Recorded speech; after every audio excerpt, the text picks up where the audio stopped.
مهم خبر مولا هیبت الله خپل هر جنګیالي ته د ښوونکو د میاشتني معاش په اندازه یوازې د لارې کرایه ورکوي. سلام ستړي مشئ، وخت مو بخیر. ښه راغلاست نن ورځې تازه او مهمو خبرونو ته.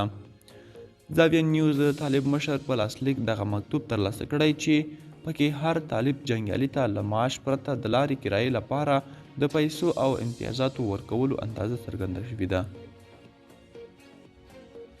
د دغه مکتوب پر اساس ټولو طالب جنګیالیو ته دغه امتیاز د اجرا وړ دی. هغوی چې له دندې څخه کور ته ستنیږي او دغه فاصله تر 250 کیلومترو پورې وي، نو په میاشت کې به ورته د لارې کرایه 1500 افغانۍ او تر 500 کیلومترو پورې کسانو ته به 3000 افغانۍ او له 500 کیلومترو څخه زیاتې فاصلې وړونکو جنګیالیو ته 4500 افغانۍ ورکول کیږي. د سفر خرڅ پیسې تر دې جلا دي.